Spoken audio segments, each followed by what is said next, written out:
चलिए अब बात करते हैं आज के सबसे बड़े इंटरव्यू की। नेटवर्क 18 के editor in chief Rahul Joshi के साथ एक्सक्लूसिव बातचीत में बीजेपी के राष्ट्रीय अध्यक्ष नितिन नवीन ने पश्चिम बंगाल में पूर्ण बहुमत की सरकार बनाने का दावा किया है।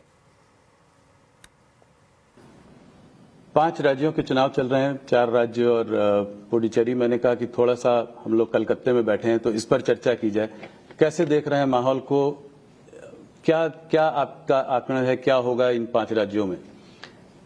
देखिए, 5 राज्यों की स्थिति अलग अलग है, लेकिन मैं मानता हूं कि इस बार भाजपा के लिए और बेहतर सिचुएशंस है सभी राज्यों में। असम, पुडुचेरी में निश्चित रूप से हमारी सरकारें रिपीट करेंगी, कहीं इसमें कोई दो राय नहीं है। बाकी 3 राज्यों में पश्चिम बंगाल आपको आश्चर्यजनक रिजल्ट के साथ सामने आ रहा है और यहां पर मैं मानता हूं कि सारे जो भी टीएमसी और कांग्रेस के जो खेल थे उस सब से बाहर आकर जनता इस बार भाजपा की सरकार बनाने जा रही है। तो असम पुडुचेरी में सरकार बनेगी और आप कह रहे हैं कि बंगाल में भी सरकार बनेगी। 100% अब जो सिचुएशन बन रहे हैं और जो जनता का मूड दिख रहा है, पश्चिम बंगाल में भारतीय जनता पार्टी की सरकार बनने जा रही है। तो पिछली बार भी माहौल 2021 में भी था कि भारतीय जनता पार्टी की सरकार बनने वाली है। इस बार 2021 से क्या अलग है? क्या भरोसा दे रहा है आपको कि इस बार आप सरकार बना ले जाएंगे? देखिए, पिछले बार भी जितने गुणात्मक तरीके से हम आगे बढ़े, 3 से 77 सीट पर आए, अगर उसी स्पीड को अगर हम मेंटेन करें तो इस बार तो 100% हम अपनी सरकार बना रहे हैं। हम लोगों ने देखा है कि पिछले चुनाव में महिलाओं का रोल, भूमिका जो है बहुत अहम रही है। किसी की भी जीत हो, उनका रोल बहुत हो रहा है। क्या आपको लगता है कि महिलाएं बंगाल में आज दीदी के साथ नहीं है जैसे पहले थी? उनकी स्कीम है लक्ष्मी भंडार, उसमें जो है 1500 रुपए मिलता है।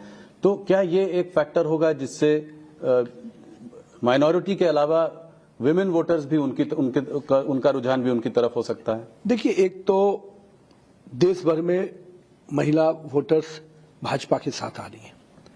यहां पर भी जिन नारों के साथ वो सरकार में आई, मां, माटी, मानुष, उन तीनों के साथ जो वादा खिलाफी किया, उन तीनों के साथ जो सौतेला व्यवहार, इस राज्य की महिलाओं के साथ जिस प्रकार से व्यवहार हुआ है असुरक्षा को लेकर, वो कहीं ना कहीं आम लड़की हो, महिला हो, सब, चाहे ग्रामीण महिला हो चाहे शहरी महिला हो, सबको इससे भयभीत है। उनके जो गुंडा राज चलते हैं, हर चौक चौराहे पे जो उनकी वसूली चलती है, उससे हर महिला परेशान। वहां तो महिला लोग को ये कहना है, जब हम लोग कैंपेन में जाए, कि एक हाथ से दीदी देती है 1500 रुपया और दूसरे हाथ से वसूली करने वाले पहुंच जाते हैं। तो आज महिलाओं के अंदर जब रोष है कि न हमको सुरक्षा मिल रहा है, न सम्मान मिल रहा है और स्वाभिमान से जीने का तो कोई मौका नहीं है यहाँ पर, जिस प्रकार से बांग्लादेशी घुसपैठिया हो रहे हैं, आम महिला अपने आप को डरी हुई महसूस कर रही है। तो निश्चित रूप से ममता दीदी के प्रति कोई सहानुभूति नहीं है।